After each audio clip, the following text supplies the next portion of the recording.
გახსოვდეთ, რომ ჩვენი ძალა სარწმუნოებაშია და საქართველოს სიყვარულშია.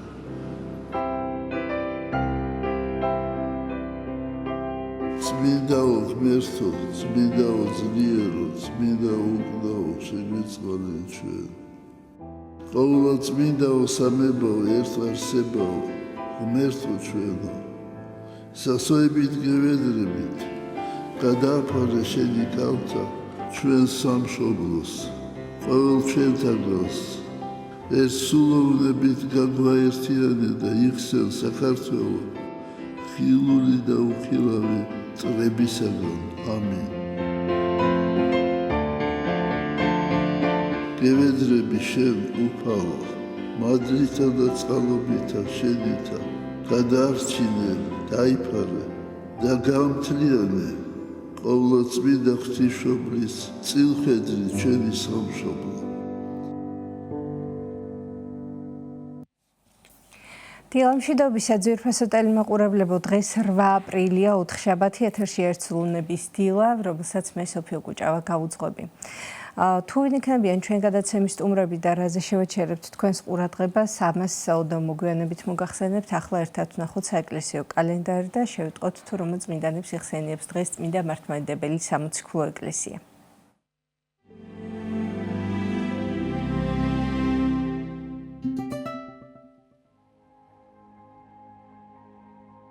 აპრილს წმინდა მართლმადიდებელი სამოციქულო ეკლესია აღნიშნავს მთავარანგელოზ გაბრიელის კრებას და მოიხსენიებს წმინდა მღვდელმოწამე ირინეოს, სირმიელ ეპისკოპოსს, წმინდა მოწამეებს ბათუს და ვერკი ხუცესებს, არპილე მონაზონს, ასევე აბიბოს, აგნის, რეასეს, ისკოის, შილას, ანას, ალას, ლარისას, გაათას, დუკლიდას და სხვებს, ღირს მალქოს ასურს, ღირს ბასილე ახალს, ღირს თეოფილეს. დღევანდელი დღის მფარველი წმინდანების ლოცვით და მეოხებით უფალმა დაიცვას და დაიფაროს სრულიად საქართველო. ამინ.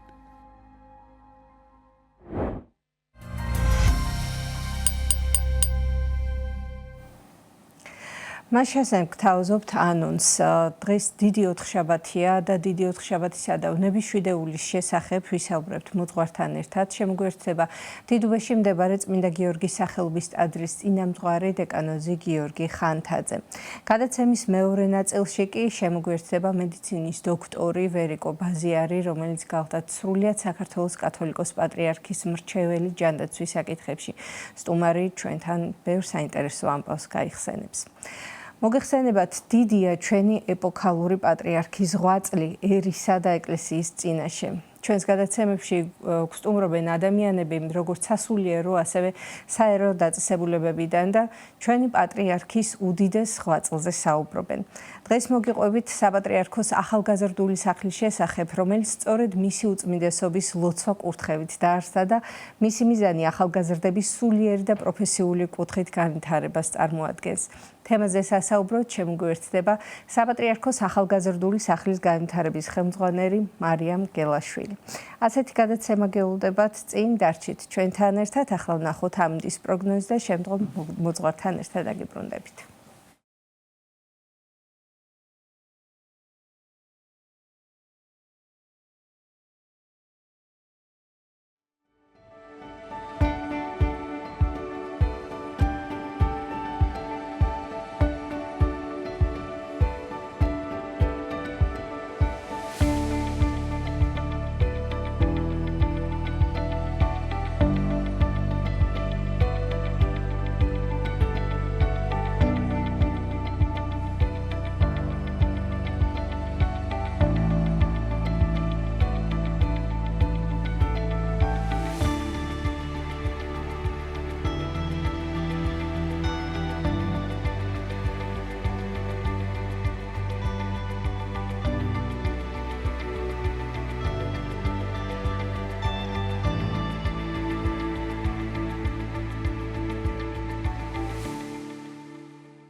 დაბრუნდით მოძღვართან ერთად დიდუბეში მდებარე წმინდა გიორგის სახელობის ტაძრის წინამძღვარი დეკანოზი გიორგი ხანთაძე შემოგვიერთდა. დილომშვიდობის მამა გიორგი, გმადლობთ მოგზაურობისთვის და გლოცით. მამა გიორგი, რა თქმა უნდა, თავდაპირველად გისამძიმრებთ უწმინდესობის გარდაცვალებას, ჩვენი ეპოქალური პატრიარქის გარდაცვალებას. და თქვენც გეძლევათ ახლა საშუალება, რომ მიმართოთ ჩვენს მაყურებელს და მადლიერებაც გამოხატოთ ამავდროულად ჩვენი უწმინდესის მიმართ და თქვენი დამოკიდებულება. მეც გისამძიმრებთ და მთელ საქართველოს და არა მარტო საქართველოს, ფაქტობრივად მთელმა მსოფლიოს შეეხონდა უდიდესი ეპოქალური პიროვნება და მამა ჩვენი უწმინდესი. ყველას ვუსამძიმრებ, ჩემგან რაღაც მეუხერხულება, მე შეფასება და რაღაც გავუმეორე, ჩემ შთაბეჭდილებას ორი სიტყვით ვეთქვი, არა უკვე უმჯობესია მან ისაუბროს უფრო დეტალებზე, ვისაც უფრო ახლო ურთიერთობა ქონდა მე რა არ ქონდა ესეთი ახლო ურთიერთობა, თუმცა გასახსენებლები ყველას აქვს ალბათ და მათ შორის მეც. მე შევადარებდა მე სკოლიდან მოყოლებული მიყვარს ისტორია და სტუდენტობისთვის მათ შორის განსაკუთრებით და მე ყოველ შემთხვევაში არ მახსენდება ესეთი ეპოქა საქართველოს ეკლესიის ისტორიაშიც და ზოგადად და არც ესეთი გასვენება და პანაშვიდი. აი ეს არის ფაქტი ნათელი გამოხატულება იმისა, რა დიდი მოღვაწე იყო. ერის გაერთიანება შეიძლება მოხდეს და ამდენი ადამიანის მილიონობით ადამიანის გაერთიანება შეიძლება მოხდეს რაღაც იდეის ქვეშ. მაგრამ გაერთიანება სიყვარულით და სიმშვიდით და ერთმანეთის პატივისცემით, რაც იმ დღეებში მოხდა და იმის მერე რაც ხდება, ეს არის განსაკუთრებული მადლის ნიშანი და შედეგი. ანუ ეს უკვე ერთ-ერთი მთავარი ნიშანია და ამიტომ ისტორიულ ფიგურებთან შედარებით უფრო მეტად უფრო ძველი ისტორიულ ფიგურას შევადარებდი. პირადად ჩემი შთაბეჭდილება სტუდენტობიდან მოყოლებული გამიშთა ეს აზრი ერთ-ერთმა ლექტორმა დაასახელა, როდესაც გავდიოდით მოსეს ცხოვრებას. და გრიგოლ ნოსელის მოსეს ცხოვრება ქონა წასაკითხი გრიგოლ ნოსელის განმარტება. ასე თქვა და სამ ეტაპად ყოფს გრიგოლ ნოსელი მოსეს ცხოვრებას განსწავლითი, განწმენდით და მოღვაწეობით და შეადარა პატრიარქს მაშინ და იმის მერე ხშირად ვფიქრობდი ხოლმე მოსეს ცხოვრება მერეც წავიკითხე აი ამ რამდენიმე წლის წინ და გამიჩნდა ეს განცდა რომ უწმინდესი მიუხედავად იმისა რომ უაღრესად განსწავლილი იყო ღვთისმეტყველებაში ფილოსოფიაში სხვადასხვა შეეძლო რომ ის ქადაგება ყოფილიყო ძალიან ესე თქვა ყოველთვის ღრმა იყო ძალიან ტერმინოლოგიურად დატვირთული მაგრამ საუბრობდა ისე რომ ყველასათვის გასაგები ყოფილიყო აი ეს ძალიან დიდი ნიჭი არის და ძალიან დიდი თავდაბლობა თითქმის არც ერთ ადამიანს ვისაც მე ვიცნობ ძალიან გვიჭირს ეს ფაქტი ამ ეს რაღაცებით ვადარებთ მეორე მისი მოღვაწეობით ანუ ეს ეპოქა 50 წლიანი მოღვაწეობა ეს მარტო პატრიარქობის აღარაფერს ვამბობთ მანამდელს ხო ყველაზე დიდი ხნის პატრიარქი და ასე შემდეგ იმდენად დიდი ეპოქა რო ადამიანს ესეთი ადამიანის ეპოქაში როცა გიწევს ცხოვრება ძალიან რთულია რომ ეს შეაფასოს აღიქვა ამას ჭირდება დრო და გავიდეს და მე მიხვდე ბუნებრივად ესე ხდება ხოლმე. აი ჩვენ რო გადავხედოთ თუნდაც მოსეს ცხოვრებას, რამდენი წელი წამება იყო მის წინათ ასე შემდეგ. მაგრამ ბიბლიაში დარჩა როგორც უდიდესი წინასწარმეტყველი, ხო? აი ეს აიმიტომ ვადარებ. და მე გაწმენდით და მოღვაწეობით, რა თქმა უნდა, ამხელა ეპოქა და მადლობელი ვარ მე უწმინდესის, რა თქმა უნდა, და მადლობელი ვარ ღმერთის, რომ ის ეპოქაში მოგვიწია ცხოვრება. აი მე მოსეს შევადარებდი, რადგან ესეთი დიდ ეპოქაში მოგვიწია ცხოვრება, ეს არის ჩემი პირადი შთაბეჭდილება. ისტორიულ ფიგურებს არ დავასახელებ, უფრო მეტად აი მოსესკენ მიდეს შენ, მაგას ესე უწინამძღვრა ერს, აი თითქოს ჩვენი ეკლესია როგორ იყო, როდესაც წინარე პატრიარქი გარდაიცვალა, ეკლესიაში რამდენიმე ასეული ადამიანი დადიოდა, ალბათ ფაქტიურად არის ძალიან მცირე რიცხოვანი იყო. და ამიტომ ვადარებ ეგვიპტიდან გამოსვლას თითქოს და სადამდე მივიდა, სადამდე მიიყვანა ეკლესია. როგორ შეგვამზადა. მამ გიორგი, ნების შვიდეულში ვიმყოფებით ახლა დღეს დიდი ოთხშაბათია და ჩვენ ძირითადი სასაუბრო თემაც სწორედ ამ დღეს ეძღვნება რა თქმა უნდა. რომ ვუთხრათ შევახსენოთ მაყურებელს თუ რას მოიცავს თავის თავში დიდი ოთხშაბათი და ზოგადად ნების შვიდეული. ყველაზე ზოგადად ყველა კვირა და განსაკუთრებით დიდი მარხვა ეწოდება აღდგომის წინარე მარხვას საოცარი რაღაცა სიბრძნით გვასწავლის ჩვენ გვასწავლის რა არის ადამიანის მიზანი რისთვის იბადება ადამიანი ზოგადად და ამ დროს ეკლესია შეგვახსენებს იმ ისტორიას რაც აღსრულდა და ეს ცოცხლდება ჩვენში განსაკუთრებული ცალკე მარხვა არის ნების შვიდეული რომელიც თვით მაცხოვრის უშუალოდ წინარე დღეებია ვიდრე ჯვარცმა მოხდებოდა ამიტომ თითოეული დღის საკითხავი ძალიან მნიშვნელოვანია აი ეს არა უშუალოდ დღევანდელ დღეზე ანუ დიდ ოთხშაბათზე გადავალ გავიხსენებ მაგალითად ბზობის საკითხავს ზობას ხომ მრავალი საკითხავი იკითხება და ეკლესიაში ყოველ დღეს მაყურებლის გასაგონად იკითხება სხვადასხვა საკითხავები გამორჩეული დადგენილი, რომელიც იმ დღის შინაარსს გვასწავლის, ამავე დროს დოგმატური ტექსტებია, ოღონდ ჰიმნოგრაფიულად გადმოცემული, ლექსებად გადმოცემული ფსალმუნებად და სხვა, რასაც ადამიანის გონება უფრო ადვილად წვდება, ადვილად აღიქვამს. და უფრო ლიტურგიკული ტექსტები, ოღონდ ამ ლიტურგიკულ ტექსტებში ჩადებულია მთელი დოგმატური შინაარსი, რა რისი გვწამს, რატო, როგორ და ასე შემდეგ. აი, რამდენიმე მუხს დავასახელებ თუნდაც ბზობასთან დაკავშირებით. ბზობის წინარე მწუხრზე, მწუხრის მსახურებაზე იკითხება საწინასწარმეტყველოები. და ერთ-ერთი საწინასწარმეტყველოა იუდას კურთხევა. ძველი აღთქმის პერსონაჟი არის იუდა, მამამთავარი იაკობის ძე, 12 ძე ყავდა, აქედან წარმოიშვა 12 ტომი ისრაელის ძველ აღთქმაში. და აკურთხებს ყველა ძეს და ყველა კურთხევა არის წინასწარმეტყველება. აი მამის მიერ წარმოთქმული. მათ შორის იუდას აკურთხებს, ეს ბიბლიაში მოხსენებულია ტექსტი და ამ ტექსტიდან რამდენიმე მუხლი იკითხება მწუხრზე. როცა ისმის ადამიანი თუ არ იცის ბიბლია კარგად, არ იცის ამ საწინასწარმეტყველოს განმარტება, ვერ გაიგებს რატომ ეკითხება, რა კავშირშია იუდას კურთხევა ბზობას, ბზობის დღესასწაულთან. აი ესეთი სიტყვები აქვს მოხსენებული. ლეკვილო მისახარ შენ იუდა, კვერთხზე საუბრობს, რომ არ განედლ ესე კვერთხზე მიუთითებს, შემდეგ ვირს, ანუ სახედარს მიაბავს ვენახზე, რქის ვენახის რქაზე, ანუ ტოტზე და სამოსელს გარეცხავს ღვინოში. აი რამდენიმე მუხლი, რამდენიმე სიტყვა მოვიტანე ამ წინასწარმეტყველებიდან. ყველაზე მკაფიოდ ამ წინასწარმეტყველებას განმარტავს და ყველაზე სიმბოლურად, ასე ვთქვათ, იპოლიტე რომის პაპი, ეს არის მე-3 საუკუნის პიროვნება, რომელიც ცხოვრობდა მე-3 საუკუნეში, მისი ძეგლი აღმოჩენილი, სადაც ჩამოთვლილია მის ძეგლზე მისი წიგნები, რომელიც მან დაწერა, უაღრესად ბევრი წიგნი აქვს დაწერილი, მათ შორის დიდი ნაწილი დაკარგულია დღეს, მაგრამ აი ეს ბიბლიის განმარტებები, ეგზეგეზას დიდი ნაწილი შენარჩუნებულია, მათ შორის ესე იგი ამ 12 წლის კურთხევები. და აქ ამბობს ესეთ სიტყვებს, რომ კვერთხი რო არ განედლდება, ეს ნიშნავს იმას, რომ იუდას შთამომავლობაში უნდა იშვეს იესო, ჭეშმარიტი მეფე. კვერთხი მეფობის სიმბოლო არის და ზოგადად არა მხოლოდ ჭეშმარიტი მეფეა სამყაროს, ანუ ღმერთი, არამედ სამეფო შტოდან უნდა იშვეს, ხომ? იუდას შთამომავლია, შემდეგ დავით მეფსალმუნე, დავით მეფსალმუნის პირდაპირ შთამომავლია, შემდეგ მეფეები, იუდას მეფეები და შემდეგ იმ მეფეთა შთამომავლობაში იშვება ღვთისმშობელი და შემდეგ მაცხოვარი. ანუ ეს პირდაპირ შთამომავლობაზეც მიუთითებს ერთის მხრივ, მეორეს მხრივ ჭეშმარიტ მეფობაზე, ანუ ღმერთზე, იესო ქრისტეზე, რომელსაც ჭეშმარიტი მეუფია სამყაროს შემოქმედი, ამავე დროს ნახსენებია ლეკვი ლომისა. ლომი ზოგადად მეფობის სიმბოლო არის და ლეკვი ლომისა წერია ძველ ქართულში, ახლა ბოკვერი წერია, ასე იგი პატარა ლომი იგულისხმება ძლიერების ნიშანია და მე წერია ესეთი სიტყვები, მიწოლილმან მიიძინოს, ვინ წამოაგდებს მას, ეს ნიშნავს შემდეგს, მაცხოვრის საფლავში ყოფნას. ანუ ეს არის წინასწარმეტყველება მაცხოვრის ამ ქვეყანაში მოსვლაზე, მის დიდებულებაზე, რომ მას შემდეგ ბზობას მაგალითად მესიად მიიღებენ, მეფეთ აღიარებენ და რამდენიმე დღეში ჯვარს აცვამენ. და ჩვენთვის, ჩვენი ცხოვრებისათვის, ჩვენი ცოდების მოსატევებლად და ჩვენი ბუნების გამოსახსნელად დაიდება საფლავში, სხეულებრივად მოკვდება და ეს სიტყვები ლეკვი ლომისა მიწოლილმან მიიძინოს, ვინ გაბედავს მის წამოკვდებას, ნიშნავს, რომ მაცხოვარი ერთი დღე სრული შაბათი და მე-3 დღეს აღდგა, იმყოფება საფლავში და შემდეგ ესეთი სიტყვებია. სამოსელს გარეცხავს ღვინოში, ეს ნიშნავს ჯვარცმას, მისი სისხლით მოგვეტევება, ანუ გაირეცხება ჩვენი ცოდვები და ადამიანის ბუნება გამოიხსნება და შემდეგ ესეთი სიტყვებია. ვირს მიაბავს ვენახზე. ვირი ამ შემთხვევაში იპოლიტეს განმარტებით, იპოლიტე რომელის განმარტებით ნიშნავს ძველი აღთქმის ერს, ანუ შულში მყოფელს, რადგან გახედნილია, კარაულია, მაგრამ არსებობს მეორე ძალიან საინტერესო განმარტება, ორიგენეს განმარტება, რომელიც ამბობს, რომ უფრო მეტად არა ერზე საუბრობს, არამედ პიროვნებაზე განმარტება, ეს ორივე ერთმანეთს ავსებს.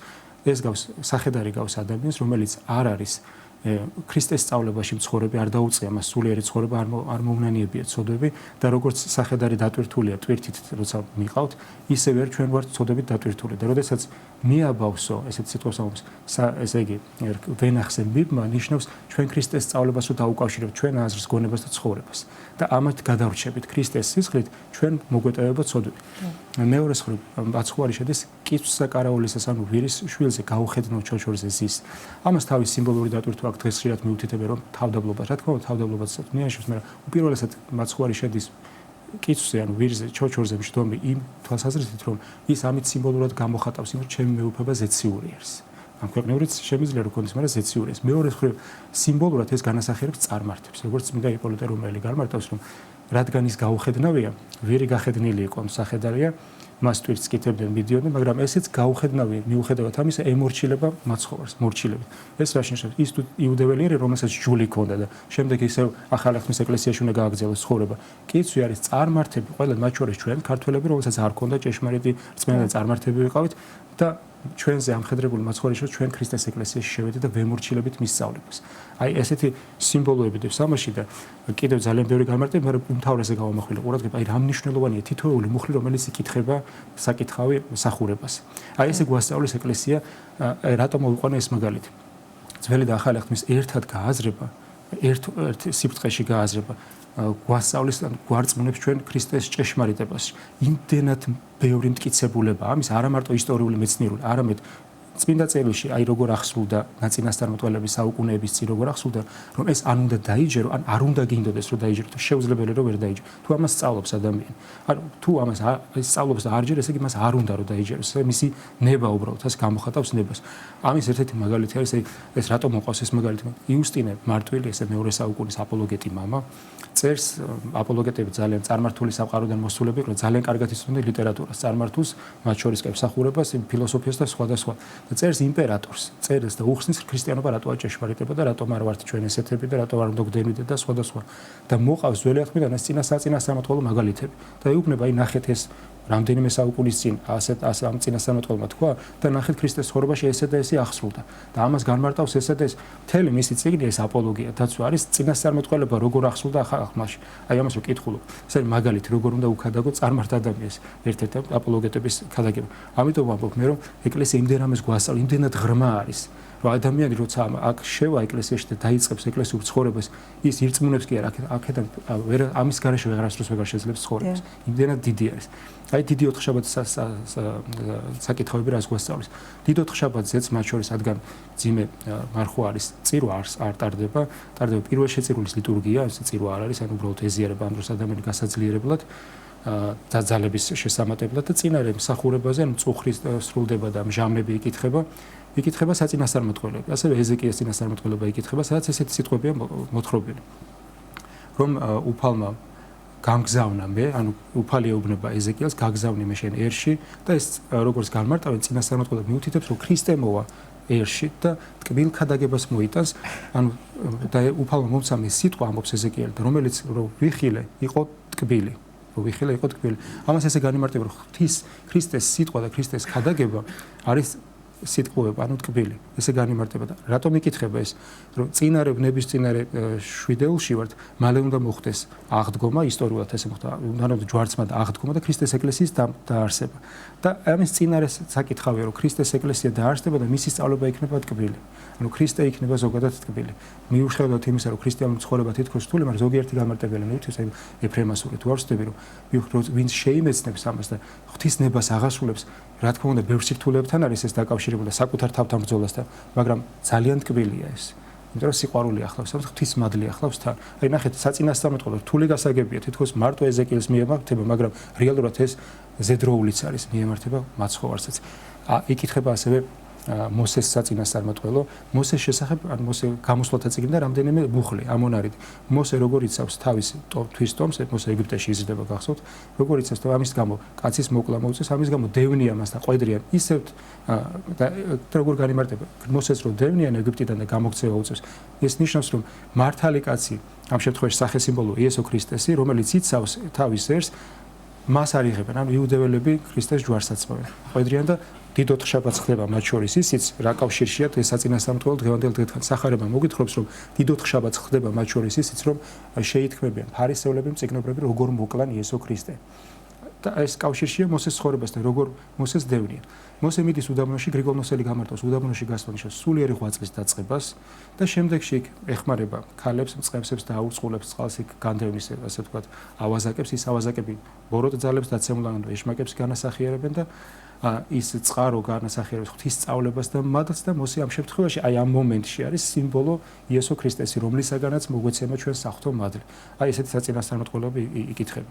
და მათ შორის პირველ შეწირულის ლიტურგიაზე იკითხება ძალიან მოკლედ ვეხებები საწინასწარმეტყველებს ძალიან ვრცელია. ჩვენ რო ჩავყვეთ ამის განმარტებებს, შეიძლება რამდენიმე 10-12 მამა და უფრო მეტი მოვიყვანოთ, რომელიც სხვადასხვა აზრს არ მითავრებთ და ერთმანეთს ავსებენ. ზოგადად ვაცვლი ინფორმაციას, რომ რამდენად მნიშვნელოვანია მოსმენა, როდესაც ვდგევართ ჩვენ მსახურებაზე, იმის რაც აღესრულება. და რამდენად ღრმა არის საეკლესიო სწავლება, თუნდაც ლიტურგიკულად გადმოცემული. არ მე აღარ გულისხმობ სხვადასხვა მიმართულებას. აი ლიტურგიკაში ბევრი რამეა ერთად შემოკრებილი. სახარება, დღევანდელი სახარება და დღევანდელი დღე გვახსენებს ჩვენ მაცხოვრის გაცემას იუდას მიერ. მაგრამ სანამ იუდას მიერ მაცხოვრის გაცემა მოხდება, როგორც სახარებაში, მათეს სახარების 26-ე თავშია გადმოცემული, მანამდე ხდება ასეთი რამ, რომ არის სიმონ კეთროვანის სახლში მაცხოვარი.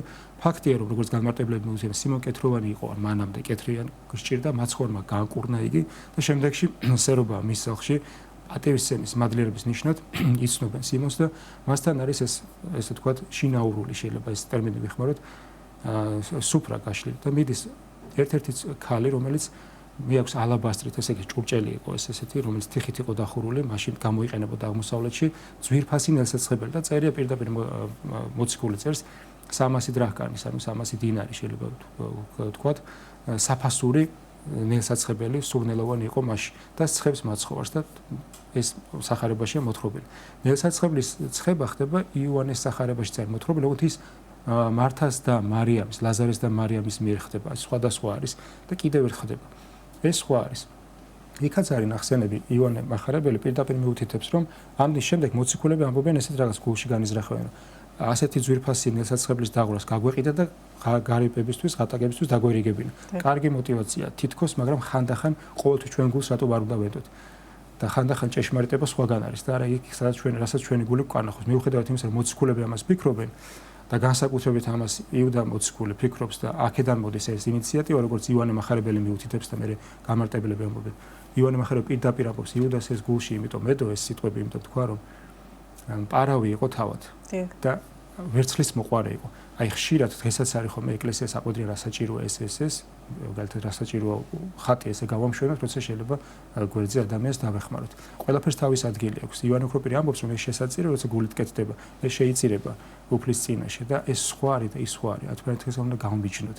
ისიც აუფილებ უფლისათვის პატივის მიგებაც შინაგანი მადლის და მადლიერების გამოხატულება არის. რაც გამოხატა ამ ქალმა მაცხოვრის შემთხვევაში და თან ამ ქალმა ინტუიციურად უფრო მეც მიხვდა, ვიდრე მოციქულები ხდებოდნენ ამ მომენტში. მან მაცხოვარი ამბობს, რომ ეს წინასწარმეტყველური ქმედება იყო.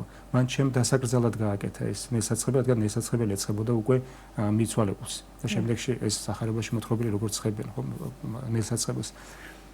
პატივის მიგება იყო მიცვალებული. ანუ წინასწარმეტყველური რაღაც აღსრულდა ამ ქალის მიერ და უფრო მეტი დაინახა ამ ქალმა. შეიძლება ზოგიერთი გამარტებელი ინტუიციურად წინასწარმეტყველურად არა ვიდრე მოციქულები ხედავდნენ და შემდეგში აყვედრეს მოციქულებს რომ ესეც გასათვალისწინებელია რომ იუდას არა მხოლოდ იმ კონკრეტულ მომენტში შეიპყრო ვერცხლის მოყვარეობა, მაგრამ მანამდე ზოგადად იყო ამ ცოდვით შეფრთხილი. სხვადასხვა ადამიანის ხვაში რო ხედავს, აი ყოველთვის აი ადამიანები ამახვილება ყურადღებას, აი ეს რასაჭიროა ეს თავის თავს თუ კარგად დაუკვირდება და ყველაზე რთული არის საკუთარი თავის შეცნობა, ეს ყველაზე რთულია საკუთარ თავთან ბრძოლა. რატო გაქვს ესეთი ფიქრები, აი ეს ყველაფერს განსჯი, თითქოს შენ ყველაფერი კარგად გაქვს ცხოვრებაში და შენს გარშემო ყველაფერი დალაგებული. ამის ერთ-ერთი მიზეზი ის რომ შენ გაქვს ეს მიბები გულში, რომელსაც ჯერ არ მოგიჩენია და ხედავ ყოველთვის რაღაც უარყოფით დადებით ქმედებაშიც. ანუ განსაკურნებელი ხარ შენ. როცა ყველაფერი მე და საკ ორი მხარე, მეორე მხრიდან რომ შეხედო, ნახავ რა ხელა სიკეთე შეიძლება იყოს ამის უკან. შენ ხედავ მხოლოდ უარყოფით. აი მაგალითი დღევანდელი სახარება გვასწავლის რომ ხანდახან ჩვენი გულის თქმები, ჩვენი აზრები საერთოდ არასწორია. ადამიანის შეფასებაში ადამიანები ხანდახან გავჟით ხოლმე რომ ეკლესიაში ესე უნდა იყოს ან რომელიმე სასულიერო პირს ან მაღალი ერაქსი ესე რატო აკეთებს, როცა შენ რეალურად არაფერი არ გაგეკეთებია ცხოვრებაში. წემსია მაგალითად და მთელი ეკლესია ჩაბარებული ან დიდი ეპარქია ან მრევლი და რაღაცა შენი აზრით მას რაღაცა არასწორად აკეთებს. ამ დროს როცა შენ ორი ადამიანიც არ გყავს ჩაბარებული და რო ყავდეს როგორ შეძლებდი იქ ყველაკმა ყოფილი იქნებოდა შენი აბა სხვას კითხე შენ როგორი ხარ. ანუ ამის გააზრება შეიძლება საკუთარ თავის დანახვა. ეფრემ ასურის ლოცვაში რომ არის რომ არა განკითხვა ძმისა ჩემისა, არამედ განცდად, ხო? ჩემ საკუთარი წოდების. ეს ყველაზე რთულია, ყველაზე მეტად ეს გვიჭირს ჩვენ. ჩვენ ცოდვებს თუ დაუფიქრდებით რეალურად სხვისთვის დროც არ გვექნება რომ სხვაგან გამსაჯოს და სხვაგან ვიკითხოთ თავის თავად. დიახ, და აი დღევანდელი სახარება ამას ძალიან კაფიოდ გვასწავლის და გვანახავს. ამის შემდეგ მიდის ვერცხლის მოყვარე იუდა და მიდის ციგნობრებთან, ფარისეულებთან, რათა ეკითხება რა მომცემთ, აქაც ვერცხლის მოყვარეობა ჩანს, რომ გითხრათ სად არის ის. 30 ვერცხლის წინასწარმეტყველები იყო ძველ აღთქმაში, ზაქარია წინასწარმეტყველება აღსრულდა, მაგრამ ეს იმას არ ნიშნავს, რომ ეს ბედის წერა იყო და ეს აუცილებლად უნდა გაეკეთებინა. ეს არ არის საეკლესიო სწავლება, ეს უფრო გვიან მე-20 საუკუნის ლიტერატურაში ჩნდება, თან საერო ლიტერატურაში ჩნდება. ყველა მამა მიუთითებს, რომ ეს ცოდვის შედეგია. იოანე დამასკელი წერს, რომ ბოროტების მიზეზია რადგან იუდამ ძიმე ცოდვა შეიძინა. ბოროტების მიზეზი თავად ქრისტე კი არ არის, ღმერთი. არამედ ჩვენი ნება, იუდას ნება იყო ეს მისი იუდა მიცოდა რასაც აკეთებ, მაგრამ თავის ნებით გადადგა. ვერე კინანობს, მაგრამ სინანულშიც არ აქვს იმედი სამწუხაროდ. და მიუთითებენ რომ ეს ნაწინასწარმეტყველების ზუსტად ფრაზა ზუსტად არ იმეორებს მოციქული. მაგრამ ზოგადად ეს ხშირად ხდება ხოლმე მოციქულები როცა წერენ სახარებას თითქმის ზეპირად იცოდნენ მათ ძველი აღთქმა, ანუ ეკლესიურად მაცხოვრებელ ზეპირსიტყვიერად მოდიოდა ის ციტატები, ამიტომ ოდნავ განსხვავებულია თითქოს ძველი აღთქმის მუხლისგან. მაგრამ 30 ვერცხლი ნაწინასწარმეტყველებია ზაქარიასთან, მათ შორის ეზეკიელთანაც არის ნაწინასწარმეტყველები, ორივე სამსგავსებენ. ნეტარი ერონიმე ძალიან საინტერესო მკვლევარი, ძალიან საინტერესო კომენტარებს აკეთებს, ხოლმე მათ შორის ამ მუხთან დაკავშირებით. ის ამბობს, რომ ვიკვლიო, მას ჰქონდა წოდომა ებრაულ სხვადასხვა გადმოცემებთან და ტექსტებთან, სხვადასხვა ხელნაწერებთან და ყველა შევადარეო. და არსად ზუსტი პერიფრეზი არ არის, მაგრამ ამბობს, რომ ზაქარიას წინასწარმეტყველებაა და ამბობს, რომ ეს მოციქულის მიერ სწორად არის აზრი გადმოცემული, მაგრამ ზუსტად სიტყვასიტყვით არ იმეორებს წინასწარმეტყველებას, მაგრამ ახსოვდა ზაქარიას წინასწარმეტყველება და ხდება გაცემა. ამიტომ ამ დღესთან დაკავშირებით 4 შაბათი დღე მთელი წლის განმავლობაში არის მარხვა ეკლესიაში დაწესებული. აი მასხოვრის გაცემას უკავშირდება კონკრეტულად ეს აი ამ დღევანდელ სახარებისეულ მოვლენას და ერთ-ერთი გამარტებელი მიუთითებს, რომ ფარისევლებმა და მღვდელმთავრებმა, რომელებმაც ეს 30 ვერცხლი, ეს 30 ვერცხლი იყო საფასური მონის, მაშინ მონა ღირდა ისრაელში და აღმოსავლეთში 30 ვერცხლი დაახლოებით საფასური იყო. აი ეს მათ საეკლესიო სჯული დაარღვიეს, ანუ თითქოს რაღაცა ღვთისნებას ასრულებენ რო კითხო და ამ დროს საეკლესიო სჯულსაც არღვევენ. სატაძრო ქრთამი აიღეს ამაში, ანუ არ შეიძლებოდა ეს სჯულითაც იკრძალებოდა. ასე რომ ყველა მხრივ მრავალი ცოდვას უკავშირდება დღევანდელი დღე და გვაფიქრებს. ჩვენ ყოველდღურად გვაფიქრებს ამდენად ვართ ჩვენ ვერცხლის მოყვარეობა, რამდენიც არის ჩვენში არა მარტო ეს ვერცხლის მოყვარეობა, არამედ ნებისმიერ ნებაზე, რომ საკუთარ თავს ჩაუღრმავდეთ, რომ მოციქულებიც კი შეცდნენ, როდესაც შეაფასეს ის ქალი, რომელიც დაღვარა მელსაცხებელი, მოციქულებიც კი შეცდნენ და სახარება გვასწავლეს, ჩვენ შეიძლება ხშირად ვწდებით, როცა სხვა ადამიანს ვაფასებთ. დიახ. ძალიან დიდი მადლობა მამა გიორგი მოგზაურობისთვის, თქვენ შეგახსენებთ. რომ სტუდიის სტუმარი გახდათ დიდუბაში მდებარე წმინდა გიორგის სახელობის ტაძრის წინამძღვარი დეკანოზი გიორგი ხანთაძე. 9 საათი შესრულდა, ერთად აღვავნოთ უფლისადებელი ლოცვა და დაგიბრუნდებით სხვა სტუმრებთან ერთად. დიდება მაღალთაში ნომერცა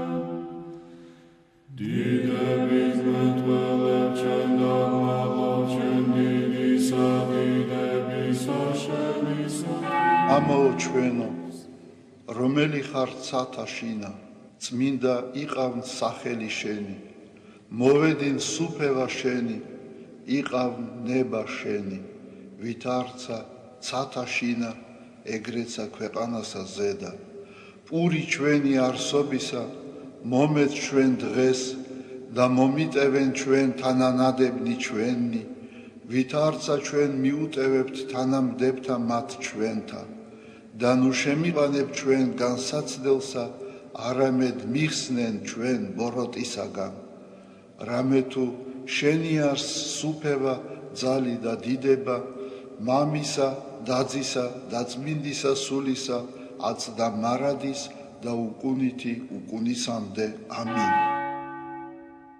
მიწყალემე ღმერთო, დიდითა წყალობითა შენითა და მრავლითა მოწყალებითა შენითა ახოცე უჯულოება ჩემი.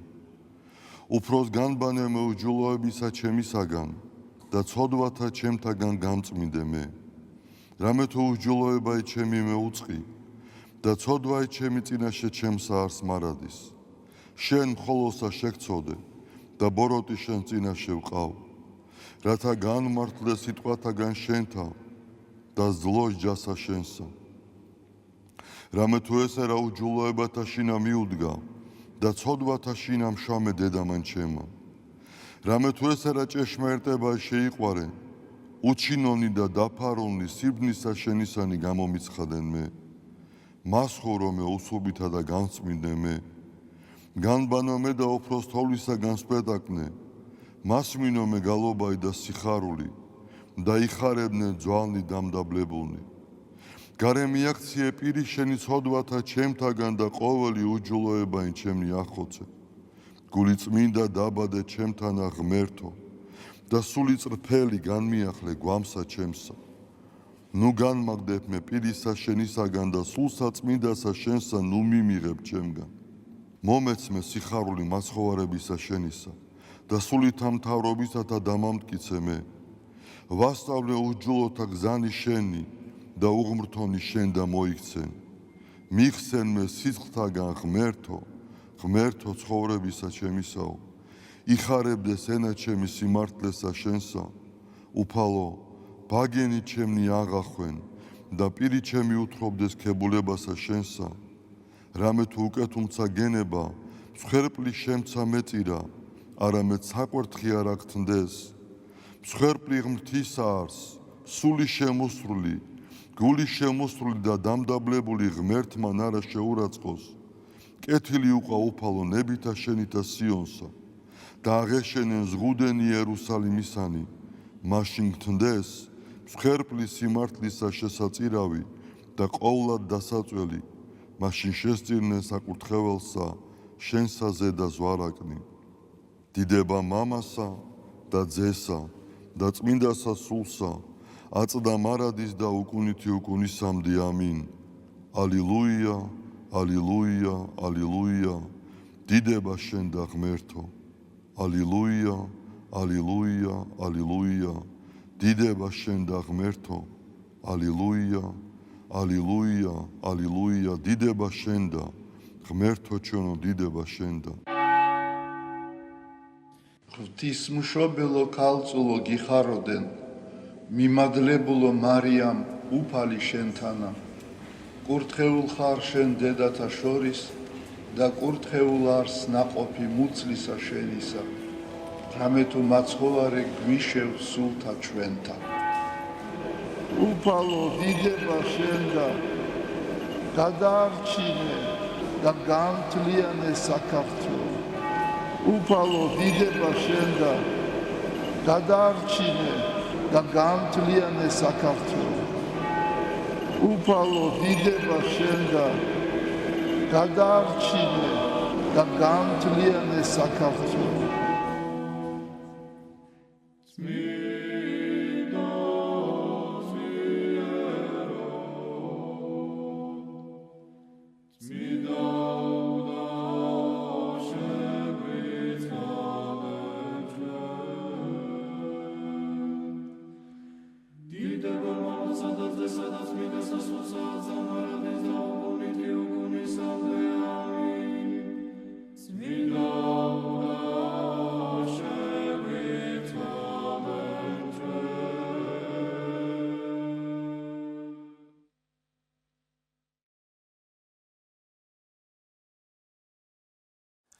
დავბრუნდით პირდაპირ ეთერში სტუმართან ერთად. დღეს მოგიყვებით საპატრიარქოს ახალგაზრდული სახლის შესახებ, რომელიც სწორედ მისი უწმინდესობის ლოცვა კურთხევით დაარსდა და მისი მიზანი ახალგაზრდების სულიერ და პროფესიული კუთხით განვითარებას წარმოადგენს. თემაზე სასაუბროდ შემოგვიერთდა საპატრიარქოს ახალგაზრდული სახლის განვითარების ხელმძღვანელი მარიამ გელაშვილი. დილამშვიდობის მარიამ, გმადლობთ მობრძანებისთვის. თავდაპირველად, რა თქმა უნდა, გისამძიმრებთ მისი უწმინდესობის გარდაცვალებას და დიდ დანაკლისს. სანამ უშუალოდ ამ ახალგაზრდული სახლის შესახებ ვისაუბრებდეთ, მანამდე გვინდა რომ გავხსენოთ მისი უწმინდესობა, როგორ იყო თქვენი ურთიერთობა, იმიტომ რომ სახლის გახსნამდე, ახალგაზრდული სახლის გახსნამდე არაერთი შეხვედრა გქონიათ უწმინდესთან და როგორი იყო უწმინდესი, როგორი არის თქვენი პატრიარქი, თქვენი უწმინდესი, იმიტომ რომ მისი ამ თავმდაბლობით, მისი ამ უშუალობით და ამავდროს უდიდესი პიროვნებით, ხო? ყველას ჩვენი პატრიარქი ყავს. გვაქვს თავისი ღვაწლით, თავისი სიყვარულით და ყველას ჩვენი დამოკიდებულება გვაქვს. თქვენთვის როგორი არის თქვენი პატრიარქი? მოგესალმებით პირველ რიგში და ასევე გიერთდებით ამ სამძიმარში. ეს ის დღეები არის, რომელმაც მან კიდევ ერთხელ თავისი რაღაცა ეს უნიკალურობა დაადასტურა იმითი, რომ რაღაცა უჩვეულოდ გაგვაერთიანა ყველა. რაღაცა ერთი ქართული სხეული ვართ დღეს ყველანი და ამ ყველაფრის გვირგვინი არის პატრიარქი. და ამ ყველაფრიდან რაღაცნაირად აი კარგი მხარე რა შეიძლება იყოს ხო რომ ამ უდიდეს ტკივილთან და დანაკლისთან ერთად არის ის რომ აი ინდივიდუალურად რომ მქონდა იმის ბედნიერება რომ მეც მყავდეს თქვათ ჩემი პატრიარქი და რაღაცა პირადი ურთიერთობა რთულია რომ იყო პროფესიულად რაღაცნაირად ისეთი ობიექტური ამ მიმართებით ხო იმიტომ რომ ეს რაღაცა პირადი დამოკიდებულებაც მაგრამ მისია ეს რაღაცნაირი ხედვა იმ სფეროსთან დაკავშირებით, სადაც მეც მომიწია მისი კურთხევით ყოფნა, ეს არის უშუალოდ სოციალური სფერო და სოციალური სამსახური. არ ვიცი, მიჭირს სიტყვებით, რომ გადმოვცე რამდენად მნიშვნელოვანი და რამდენად სწორი იყო ის თითოეული სიტყვა, ის თითოეული საუბარი, რომელსაც აი ახლა კიდევ უფრო კარგად ვიხსენებთ და ხო ვიაზრებთ ფაქტიურად. ჩემი პირადად თუ თქვათ ამას რაღაცა ორი სიტყვით ვიტყვი, მე თვითონ გავიზარდე იმ ოჯახში, სადაც ჩემი მამი დასასული ანუ მონაზონია და ჩემთვის ეს თქვათ ოჯახი არის. პატარა ვიყავი ძალიან სადღაც 3 წლის და მას შემდეგ ჩვენი ცხოვრება შეიცვალა, ჩვენი სახლის კარი ღია იყო, დღეს რომ უკვე მეუფეები არიან სასულიერო პირები და ეს რაღაცა სხეული ჩემთვის კიდე რაღაც სხვანაირი ოჯახია ჩემთვის საპატრიარქო და ასე ვთქვათ ხო ეს სფერო, მაგრამ პროფესიულად დაახლოებით 2012 წელი იყო, როდესაც იმ დროს მე პირადად ღონისძიებების მართვის კომპანია მქონდა მე და ჩემს მეგობარს და ესე დღეს რომ TikTok-ზე გავარდება ხოლმე რაღაცა ვიდეო, ესე გავარდა რაღაცნაირად ჩვენი წამოწყება, აბსოლუტურად არ ელოდებოდა ამას არავინ და იმ პერიოდში რაღაცნაირად, იმიტომ რომ დაახლოებული ვიყავი ისედაც ამ სფეროსთან, გაჩნდა ინიციატივა, რომ სოციალური სამსახურის ირგვლივ და მათი ვთქვათ იდეების ირგვლივ გაგვეკეთებინა ერთი საქველმოქმედო კონცერტი. და აი ამითი იყო პირველად ასე ვთქვათ ჩემი დაკავშირება. მაგრამ როდესაც ამ სფეროში შევედი და მაშინ ბატონი ზურა იყო ვარაზი ხელმძღვანელი, რომელმაც საოცარი სიტყვები მითხრა მაშინ პირველ შეხვედრაზე, რომ სოციალური სამსახურიო ასე გითხრაო ჩვენო პატრიარქმაო, ეს არისო მართლმადიდებლობა პრაქტიკაშიო. და ეს არის მთელი აი ანი და ჰოე აი ამ ამბის და მივხვდი რომ ეს ის საქმეა რომელიც თუ ჭეშმარიტად გწამს ღმერთის და ხარ მართლმადიდებელი შეგიძლია აკეთო. იმიტომ რომ ყველაფერი იქ არის, ანუ კანონმდებლობა ეს ყველაფერი გასაგებია, მაგრამ იქ არის აღწერილი ყველაფერი რა უნდა გააკეთო. და მაშინ თქვა რომ ჩვენო პირველათო პატრიარქთანო პატრიარქმა მიგვიყვანა ჩვენ მივედით ჯერ პატრიარქთანო და შემდეგ პატრიარქმა მიგვიყვანა ღმერთამდეო და მას შემდეგ ჩვენთან არს ღმერთიო და ეს ისე მახსოვს ეს სიტყვები და საოცარი პერიოდი იყო ნამდვილად.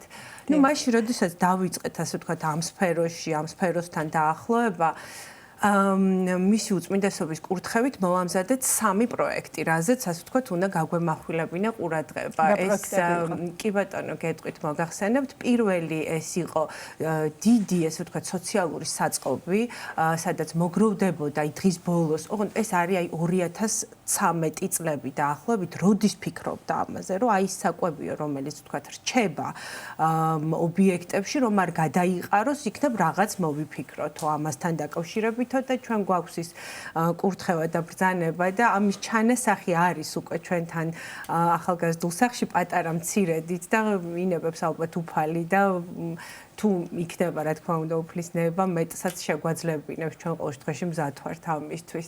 ეს იყო ეს სოციალური საწყობი და მაშინავე დავიწყეთ ადვოკატირება ამ საკითხთან დაკავშირებით და ეს იყო ესე იგი საოცარი ამბავი და მერე უკვე წლების შემდეგ ეს რაზეც პატრიარქი საუბრობდა კანადაში ოფიციალურად მიიღეს მოდელად. ეს იყო მოხუცები, დედები აბორტის პრევენციის მიზნით და ბავშვების ერთობლივი ასე ვთქვათ, სახლი რომ გაგვეკეთებინა, რომ აი ეს ურთიერთობები ყოფილიყო მათ შორის და რაღაც ძალიან ისე დატვირთული ამბავი იყო და მაშინ ქალბატონ რუსუდან ფეტუიაშვილს მივმართეთ ვთხოვეთ, ლოგოც გაგვიკეთა ამისი და მოკლედ აი ესე დახუნძულები მივედით უწმინდესთან, რომ ეს ყველაფერი უნდა დაგვეწყო, გაგვეკეთებინა და მაშინ ჩვენ თანამშრომელი იყო ქალბატონი დარეჯან ძნელაძე, რომ უყვება ამ ამბავს და გააჩერა და უთხრა, რომ ეს ყველაფერი ძალიან კარგიაო. მაგრამ ახლა აი ამ ეტაპზე ჩემი ყველაზე დიდი გულის ტკივილი რაც არისო, არიან ბავშვები, რომლებიც ტოვებენ ბავშვთა სახლსო და იქნება აი ყველა ძალა და რესურსი აქეთკენ მიმართოთო. ახლა რამე მოიფიქროთ, რომ დროებით კონდეთო მათ გასაჩერებელი და ესენი არ დაიკარგნონო ეს ბავშვებიო და ამას რო გააკეთებთო, პარალელურად და შემდეგ რა თქმა უნდა ეს ყველაფერი გააკეთეთო. და აი ესე აბსოლუტურად ესე ვთქვათ მოწმენდილიციდან გამოვედით და ფიქრობდით რა უნდა გვექნა და ნუ აი მაშინ იყო ზუსტად რომ მოდი რაღაცა კონცერტი საქველმოქმედო ამ მიმართულებით, ნუ ამაში რო ჩავიხედეთ 2013 წელს მივხვდით რომ კონცერტი კი არა აბსოლუტურად როგორ გითხრათ არაფერი არ არსებობდა მათ ირგვლივ და მე როდესაც ვიკვლიეთ საიდან იცოდა ეს უწმინდეს მანუ ის რაღაცა ხედავდა პრობლემას მაშინ როდესაც აი აბსოლუტურად დაფარული იყო და ხო შესახებ იცოდა კი და ყველაზე ზრუნავდა ზუსტად ხო აი არ ვიცი და მე მივხვდით და თვითონაც საუბარში რომ ეს ბავშვები რაღაცა პერიოდით მიდიოდნენ მონასტრებში და მონასტერი არ არის ის ადგილი სადაც ხო მიდიხარ თავშესაფრის მაძიებლად ღამის გასა იმიტომ რომ ქუჩაში არ დარჩა უბრალოდ და შემდეგ ეწყებათ გაუცხოება ეკლესიასთანაცო და ეს არ უნდოდა რომ მომხდარიყო რომ რაღაცა მათ გულწყვეტა არ ქონოდათ და გულის ტკივილი ასე ვთქვათ მონასტრის და ამ სივრცის მიმართ და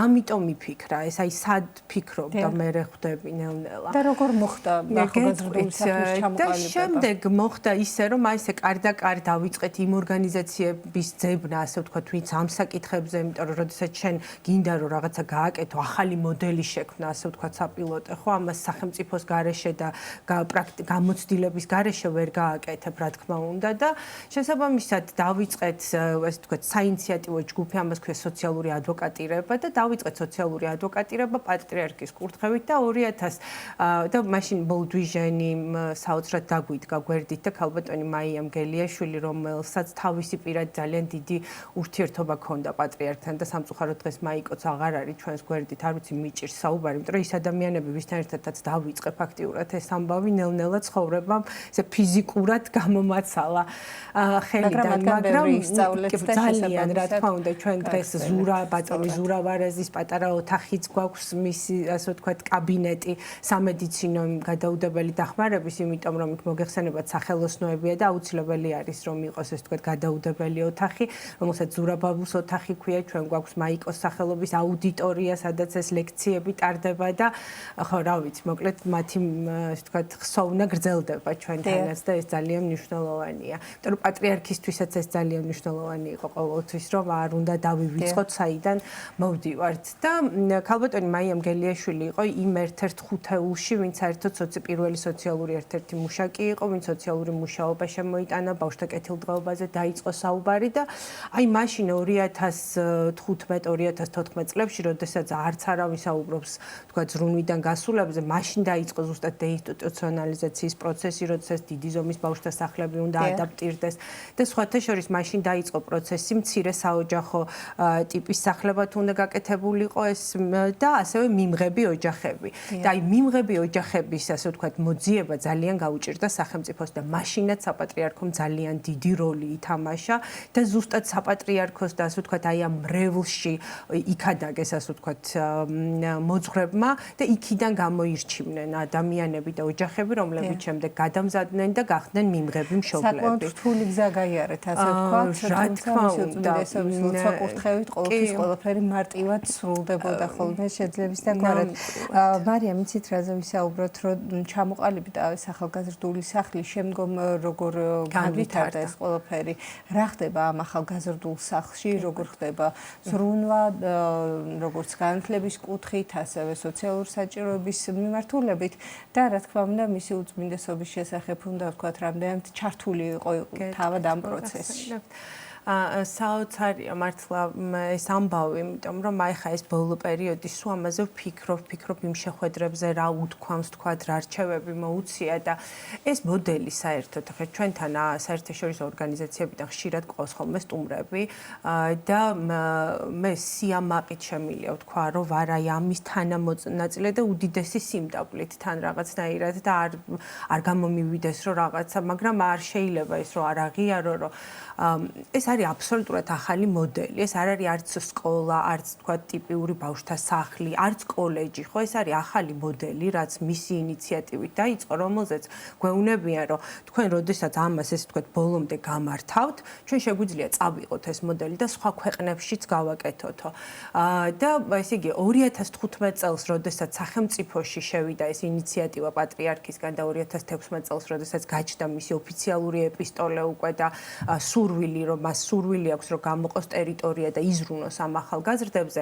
აი ვთქვათ, სახელმწიფო, რა თქმა უნდა, ძალიან დიდი როლი აქვს და გაერთიანდა ამის ირგვლივ არასამთავრობო სექტორი და პირველად მივიღეთ მოკლე ჩარჩო, ასე ვთქვათ, დოკუმენტი, როგორი უნდა იყოს კონცეფცია ზრუნვიდან გასული ახალგაზრდების საცხოვრისის.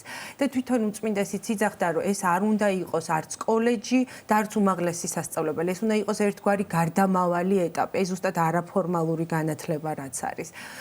და ერთ-ერთ შეხვედრაზე მან თქვა, რომ ძალიან მნიშვნელოვანია, რომ ახალგაზრდებს შევაყვაროთ შრომა და რაც მთავარია და მან ახსენა განწყობის თეორია უზნაძესი, რომ განწყობა უნდა შეუქმნათ შრომისადმი. აი ეს ხო ვითომ ორი ისეთი მარტივი წინადადებაა, მაგრამ ეს ისე ზუსტად გაძლევს მიმართულებას, რა უნდა გააკეთო. და ასევე პროფესიების არჩევაზე საუბრობდა ხშირად და ერთ-ერთ შეხვედრაზე თქვა, რომ აი ყაზბეგშიო მაგალითად იმხელა კარტოფილები მოდისო და ისეთი რაოდენობის, რომ შეიძლება მთელ ქვეყანას ეყოსო და არსებობს ასეთი წიგნიო, სადაც განსაზღვრულია, რომელ რეგიონში რა უნდა დაითესოს.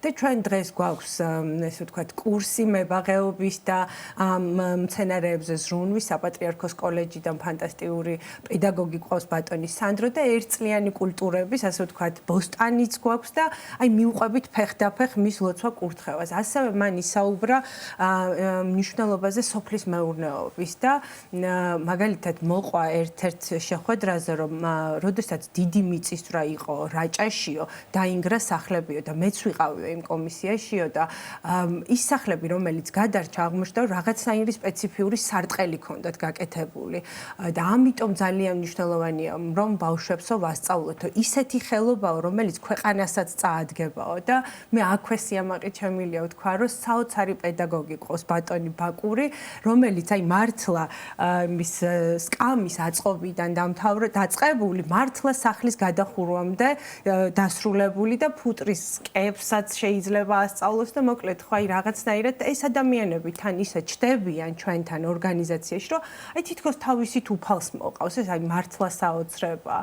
ასევე ძალიან უნდოდა მაგალითად ოქრომჭედლობის მიმართულებაც რო გქონოდა, იმიტომ რომ ეს არის უძველესი ქართული ტრადიცია და ნახოთ ახლა მინის ხატრული დამუშავება იცით რომ გვაქვს და ვცდილობთ რომ მის ასე ვთქვათ ლოცვა კურთხევას ნელ-ნელა მივყვეთ და თუ მოგცემს უფალი ამის ნებას რომ გავაგრძელოთ ის დანატოვარი და მემკვიდრეობა რაც დაგვიტოვა. დარწმუნებული ვარ თქვენ ამას შეძლებთ უწმინდესის ლოცვა კურთხევით, იგი ხორციელად არ არის ახლა ჩვენთან, მაგრამ თითოეული ჩვენგანი დარწმუნებული ვართ იმაში, რომ ძალიან დიდი მეოხი შევიძინეთ და ზეციური მფარველი თითოეულმა ჩვენგანმა და ჩვენმა ქვეყანამ.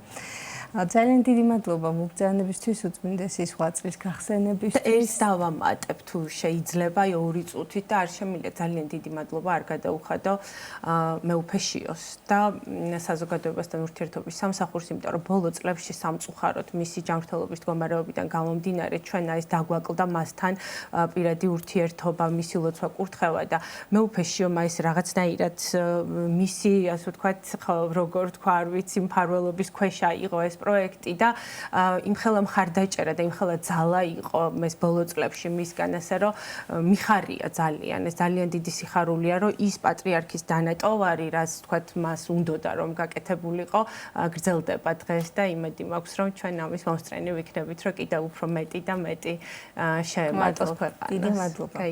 შეგახსენებთ სტუდიის სტუმარი გახლდათ საპატრიარქოს ახალგაზრდული სახლის განვითარების ხელმძღვანელი მარიამ გელაშვილი. ახლა ვნახოთ ვიდეო რგოლი, კადრები 24 საათიანი უწყვეტი პანაშვიდებისა და დაკრძალვის დღე.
სრულიად საქართველო, ჩვენი ერი და ეკლესია და ამ ქვეყნიური ცხოვრებიდან აცილებს ჩვენს აყვარელ სულიერ მამას და წინამძღოლს, უწმინდესსა და უნეტარეს სრულიად საქართველოს კათოლიკოს პატრიარქს, ცხედა თბილისის მთავარეპისკოპოსს და ბიჭვინთისა და ცხუმაფხაზეთის მიტროპოლიტს ილიას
მთელი ჩემი სიცოცხლე მე ვთხოვდი უფალს ვეძებდი მის მადლს და ვაკაკუნებდი სასუფეველის სკალების წინაშე და უფალი მუდამ იყო მოწყალე დღესაც გევედრები შენ უფალო მადლითა და წყალობითა შენითა გადაარჩინე დაიფარე და გამთლიანე ყოვლადწმინდა ღვთისმშობლის წილხედრი ჩვენი სამშობლო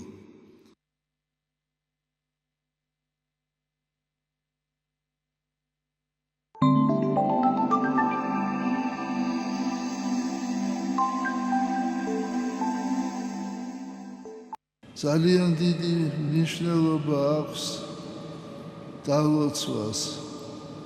ზოგიერთი ფიქრობს, რომ როცა ჩვენ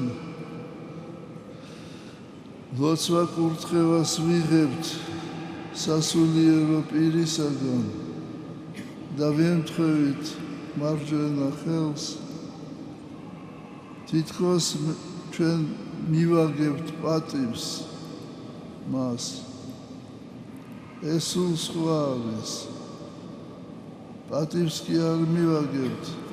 ჩვენ მადლობას ვწირავთ უფალს იმ მადლისათვის, რომელიც გადმოდის ადამიანზე. აი თქვენ როცა თავდება წირვა, თქვენ ცდილობთ რომ მიხვიდეთ მოძღვართან ან მღვდელმთავართან ან პატრიარქთან და მიიღოთ ლოცვა კურთხევა, შეეხოთ მას. ეს იმას ნიშნავს და სინამდვილეში ის არის, რომ მადლი გადმოდის, აი როგორც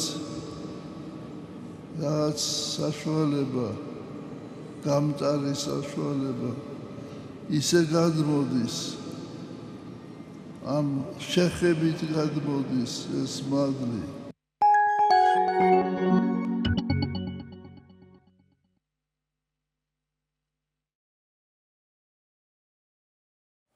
დავბრუნდეთ პირდაპირ ეთერში სტუმართან ერთად შემოგვერთდა მედიცინის დოქტორი ქალბატონი ვერიკო ბაზიარი, რომელიც გახლდათ სრულიად საქართველოს კათოლიკოს პატრიარქის მრჩეველი ჯანდაცვის საკითხებში. და თავისთავად ქალბატონ ვერიკოს არაერთი საინტერესო ამბავი აქვს გასახსენებელი. დილამშვიდობის ქალბატონო ვერიკო, გმადლობთ მობრძანებისთვის, გითანაგრძნობთ, გისამძიმრებთ მისი უწმინდესობის გარდაცვალებას. ქალბატონ ვერიკო, თავდაპირველად მოდით დავიწყოთ საქმიანი საუბრით, ასე ვთქვათ, როგორი იყო მისი უწმინდესობა ამ თანამშრომლობაში, ასე ვთქვათ, და როგორი იყო მისი დამოკიდებულება, მისი რჩევები, მისი დარიგებები და რას ითვალისწინებდით და როგორი იყო ზოგადად ეს პროფესიული დამოკიდებულება, ვინაიდან მისი უწმინდესობა შეიძლება არ იყო მხატვარი, მაგრამ ყველამ ძალიან კარგად იცის მისი შემოქმედება, მისი ხატწერა, არ იყო მუსიკოსი, ვთქვათ, მაგრამ არაჩვეულებრივი საგალობლები დაგვიტოვა და მრავალ პროფესიაზე შეიძლება გავამახვილოთ ყურადღება, რომელიც სიღრმისეულად იცოდა მისმა უწმინდესობამ და ყველა საოცებდა ამ თავისი მრავალმხრივი ნიჭით. ასევე, რა თქმა უნდა, სამედიცინო საკითხებში და სფეროშიც კარგად ჩახედული იყო და ეს ყველაფერი რომ გაიხსენოთ ქალბატონ ვერიკოზე. ძალიან დიდი მადლობა. გისამძიმრებთ თქვენ და სრულად საქართველოს ძალიან რთულ პერიოდში ვიმყოფებით და ძალიან მიჭერს ამაზე ლაპარაკი.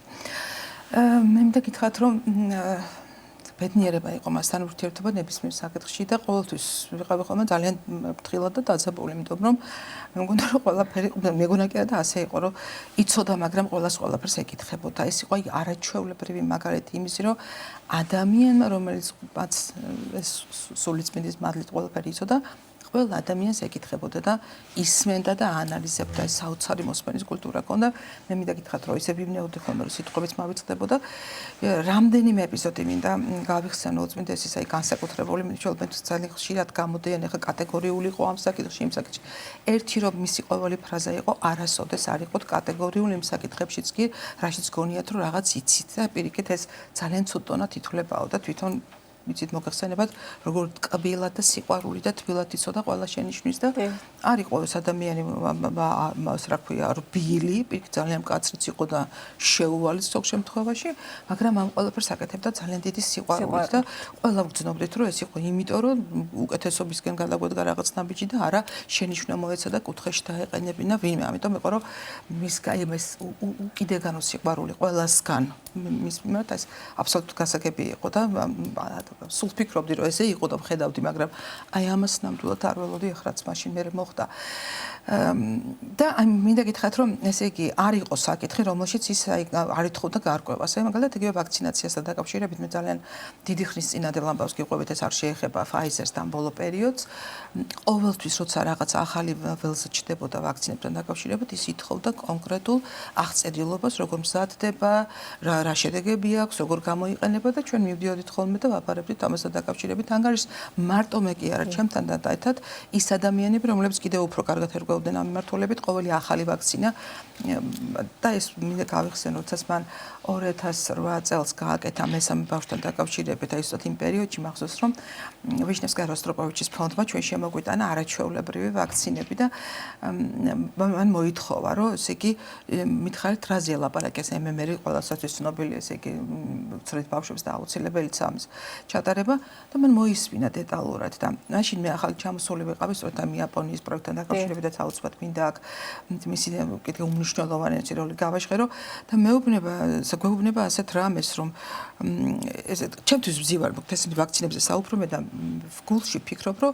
58000-მდე იყო მაშინ ჩამოსული შობადობა და იმდენად სხვენია დალაპარაკება, რომ ჯერ სხვა თემაზე ვარ და იქნება რომ სულ ფიქრობდი ხოლმე, როცა ძალიან მიჭირდა ყოველთვის თუ პირად ცხოვრებაში თუ აი საზოგადოებაში სულ ფიქრობდი ხოლმე, რომ ასე როგორ უთხრა, ისე როგორ უთხრა, ჯერ კიდევ იმ სივრცეს, როცა ჩვენ ურთიერთობდით, ჩემი პირადისთვის იშვიათად გამომეყენებია, თუმცა არ გამჭირვებია, ყოველთვის ამ საზოგადოების საკითხებს სულ მიჭირდა ხოლმე, როგორ ჩავამეყავე.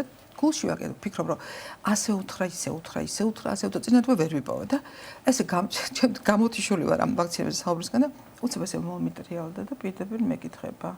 თქვენ მესამე შვილი უნდა გააჩინოთ. ეხლა მივხვდი, რომ ჩემი შვილები უკვე დიდები არიან.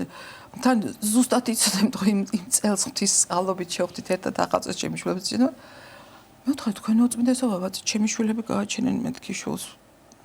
ესე ძალიან მკაცრად. არა, კიდევ უნდა გააჩინოთ. ესიც როგორ ტონი იყო, რომ მეტი აღარ დაილაპარაკო. დედა გამოვედი იქიდან, ვიცი ახლა ეს კურთხევას ვერ შევასრულებ. კურთხევის ძალაც მესმის. და აი არ გასულა რამდენიმე თვე, მე ვერ დავილაპარაკე, მაგის მერე საერთოდ ამბების შობადობა და მეზამე ბავშვი საერთოდ აღარ გამხსენებია დემოგრაფია და წარმოვედი იქიდან, აი როგორ დახვეული ადამიანებით და დარდობა ამ კურთხევას რო ვერ შევასრულებ და გავიდა სულ რაღაც 3-4 თვე და გამოაცხადა ყოველ მესამე ბავშვს მოუნათლაო. აი კითხვა, რომელიც თითქოს მქონდა დემოგრაფიასთან დაკავშირებით და მაწუხებდა და ეს აი ტელეპათიური გადაცემა საოცრება იყო, რომ მესამე თვეზე გამოაცხადა და მე დავშვიდი, რომ მეთქი აი ალბათ ეს იყო პასუხი იმ ფიქრზე და არა თქვა იმ პირდაპირ ჩემი შვილის გაჩენის ამბავი.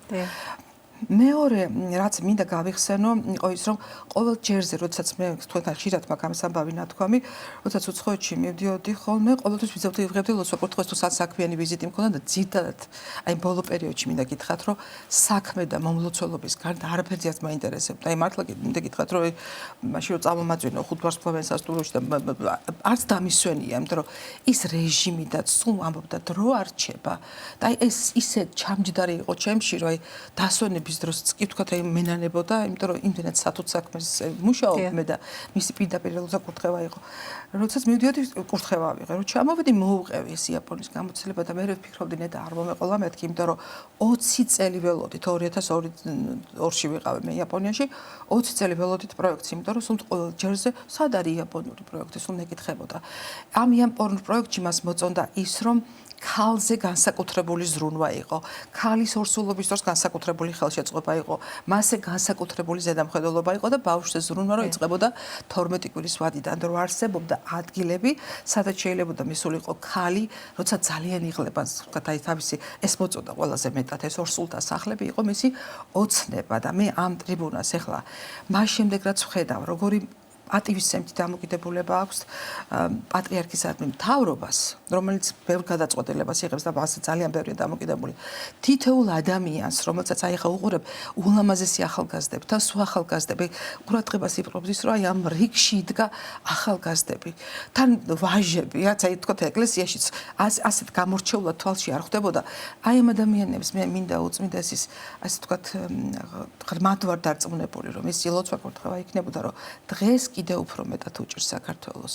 მე მინდა მთავრობას ვთხოვო, რომ მაქსიმალურად ხელი შემიწყონ მისი უწმინდესობის, აი უდიდესი სურვილი იყო, რომ გაკეთებული იყო საქართველოში იაპონიის ანალოგური ორსულთა სახლები და აი ეს პილოტური პროექტი, რომელიც ჩვენ დავიწყოთ, უნდა ვიბრძოლოთ იმისაც, რომ კიდევ მოვიპოვოთ მეორე ფაზა, რომ ის უნივერსალური გამოცდილება გავიზიაროთ და მთელ საქართველოზე გადავიტანოთ ეს და მე მინდა ვთხოვო თითოეულ ადამიანს გადაწყვეტილების მიმღებს, რომ ამისათვის ძალიან დიდი ძალისხმევა გვაქვს გასაკეთებელი და მინდა რომ მე მარტო ამას ვერ გავაკეთებ. ეს მჭირდება დიდი მხარდაჭერა ამ მიმართულებით, რომ აი უწმინდესის ეს ლოცვა კურთხევა ბოლომდე შევასრულოთ, იმიტომ რომ ბევრი რამ დამრჩა, რაც ეხლა ბოლო დღეების სულ ვეხვეწებოდი, რომ მიშველე და ბოდისუხდიდი თუ ვერ გავაკეთე ისე რაც მითხარით, თუ ის არ მახსოვდა ისე რომ ისე მეთქვა, ასე მეთქვა, აი 1000 რაღაცას ვთხოვდი რომ გაიხსენებინა და მე ვალდებული ვარ, რომ ეს თქვა რომ ეს იყო მისთვის უმნიშვნელოვანესი ხაზი, იმიტომ რომ 95 წლის იუბილეის დროს პრემიერ-მინისტრის რომლებდა მაშინ გიორგი კვირიკაშვილი იყო და გადასცა 15 მილიონი ლარი საპატრიარქოს რომ ღირსეულად ჩაეტარებინა და ეს წელიწადი გამოცხადა პატრიარქის საიუბილეო წლად და სიმპოზიუმი და უთხრა რა მინდა და უკან დაუბრუნა ამ მომენტის მომსწრება რომ არანაირი 15 მილიონიო უთხრა ხალხისთვის დახარჯეთ და მე სულ რაღაც საღამოს ლოცვას 12 ადამიანი ვიყავით და გითხრა რომ მოდით ახლა ახლოს და ჩემს გარშემო დაჯექითო ეს შემოგვიზო და გითხრა რომ თითოეულმა თქვენთაგანმაო თქვითო რა უნდა გავაკეთო როცა ადამიანი ჩემი ხრის მოიყრებაო იქით უნდა გავუკეთო რამე ქვეყანას მთელი ცხოვრება ჩვენთვის ცხოვრობდა მაგრამ აი კონკრეტულად რა ჭირდებათ რომელ სფეროშიო და ჩემთან რომ მოვიდა მე სხვა რაღაცაზე ველაპარაკე და მითხარო თქვენ ხო ექიმი ბრძანდებით და ყველა ჯერზე იაპონურ პროექტს მეკითხებოდა და მაშინ მე-13 მე დამწერეთო და დასწერეთო დედა ელისაბედი იყო სეთქელინძე და უთხრა იაპონიის პროექტი ორსულთა სახლებიო და მე მინდა კიდევ ერთხელ გავიმეორო რომ დამეხმაროთ რომ ეს მიმართულებით ესე იგი კი მიმდინარეობს პროექტი, მაგრამ ეს არის პილოტური და ჩვენ გვჭირდება რომ ეს მთელი საქართველოსთვის ხელმისაწვდომი გახდეს და თითოეულ აი ამ ახალგაზრდას კიდევ მინდა ვთხოვო რომ მათ მიერ გაჩენილი ერთი ბავშვი მართალია პატრიარქმა შევა ვეღარ მონათლოს, მაგრამ მისთვის გაჩენილი ბავშვები ისეთივე ღვთისადიდებლად და ადამიანების საკეთილ დღეოდ იცხოვრებენ და აუცილებელი იმიტომ თუ ჩვენ გვინდა რომ ჩვენი ქვეყანა გადარჩეთ აი უწმინდესი საყვარელი ქვეყანა უნდა ჩვენ აუცილებლად შობადობაზე იდეოლოგიურად მას უნდა მიეხმაროთ ისევ ის რომ მისი უწმინდესობის უდიდესი სურვილი იყო რომ რაოდენობრივად გავზრდილი იყავით და ყველამ გამოხატა ეს სიყვარული დამოკიდებულება და ბედნიერება უფლის მიმართ თავი არის ახლა რომ მისი ლოცვა კურთხევა ჩვენ ალბათ უნდა ხელი შეუწყოთ რომ მათ ყველა პირობა შეუქმნათ რომ დაიმატონ ბავშვების რაოდენობა და მათ უნდა ეს გააკეთონ ეს კიდევ მეორე უმნიშვნელოვანეს მესამე რაც ჩემი რა თქვა აი დღეს ვფიქრობდი რომ რა შეიძლება მოუყვე კიდევ ეგ მისი როგორც აი ჩარევა თქვა ჩარევა არა ხელშეწყობა და მხარდაჭერა ჩვენი მიმართულებით გახდათ ის რომ ესე იგი ჩვენ მისი უდიდესი მსოფლიო ავტორიტეტი მინდა გითხრათ რომ რამდენიმე წელს უკან სტუმრობდა პატრიარქს არ დამოვიწეს კიდევ ერთ მნიშვნელოვანი რამაც არასად არ გამიჟღერებია და ესე იგი მის უწმინდესობასთან სტუმრობდა ამერიკის შეერთებული შტატების დაავადებათა კონტროლის ცენტრის დირექტორი, რომელიც ჩათვალეთ რომ არის მსოფლიოს 165 ქვეყნის ჯანდაცვის მინისტრი. და იმიტომ გადახურულიცა და დაკეტილი სამყარო და ვიცოდი ახლა ეს რო იყო და უცებ მიერეკავე რომ სასწრაფოდ პატრიარქი გეძახის. როგორ წამოვედი სამსახურიდან მოვდივარ და თან მეუბნება ჩქარა. მეფრინავი არ ვხავდა და მანქანით მოგეხსენებათ ახლა და რა შეიძლება ჩქარა მოდითო სულ ჩვენთან სტუმრად მოდისო სადაც ადამიანი და პატრიარქს ინტერესებს რა გააკეთა ისთვის მადლობა გადაუხადოს და ამოდროულად რა შეება ვთხოვოთ და მე ახლა გადაგზა კონსულტაციას ვიღებ რომ მოვდივარ რომ აი რისთვის განსაკუთრებული მადლობა და რა შეიძლება ვთხოვოთ და მითხეს რომ არაფერი არ თხოვოს უწმინდესო ამიტომ რომ უხერხულში არ ჩაიგდოს თავი იმიტომ რომ ჩათვალეთო რომ ვერ გაკეთდება ეს იმიტომ რომ მისია იხურება ევრაზიის კონტინენტზე გადადიან აფრიკაში კაცო მეუთხარი იქნება ჩათვალეთ რომ გიჭირათ რაღაც ჩადოსული ჯოხი მითხარეთ რომ უნდა ვუთხრა მეუთხარი და თქვენ მითხარით რა კიდე და ეს ხათუნა სახეშოს ველაპარაკებოდი რომელიც ეპიდემია მიმართულების პასუხისმგებელი პირი იყო. უნდა მეუბნება რომ საზოგადოებრივი ჯანდაცვა. კარგი მეთქი, მე დღეს ხდება კოვიდამდე პერიოდია, ახლა ეხლა რომელი წელი იყო ზუსტად ჩვენ რო არ მოვიტყუა ჩვენ მე-18 ალბათ ესე. ხო და ესე იგი მივდივარ გზაში, შევდივარ უწმიდეს ის ლამაზად გამოწყობილი როგორც ის ცოტა ხომ გოგუნა ტრედივით იჭდა ხომ თეთრებში ლამაზად ელოდებოდა სტუმარს და ბიჭი სად არიან ეს ექიმები და მივარდი დავემხე ხა მუხლებზე და უყვები თან თქვენ უწმიდეს მოვედი და კაცო მოვიდა სტუმარი მითხრა და ჩქარა უყვები რომ ეს გააკეთა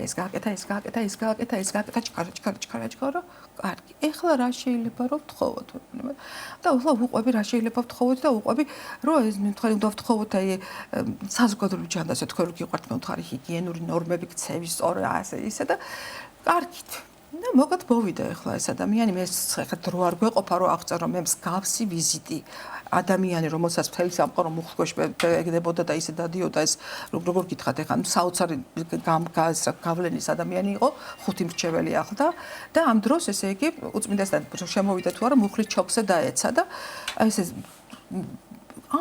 კითხებს ეხოწება უწმინდესი არ წამოდგათ ფორთქვით მივიდა წარმოიდგინეთ მე თვითონ შემოეკება აქეთ და ერთონეტა იმ დროს და აი ამ დროს ესე იგი ადამიანი უბნო მე სპეციალურად თქვენთვის ჩამოვედი იმიტომ რომ მისიას ხურავ ევრაზიის კონტინენტზე გაცილებით დიდი ქვეყნები უნდა მომევლო მაგრამ ჩვენმა ჯანდაცვის მინისტრს რომელიც მართლმადიდებელი ქრისტიანია მითხრაო რომ ესე იგი ასეთი რამე თქვა მითხრა რომ ესე იგი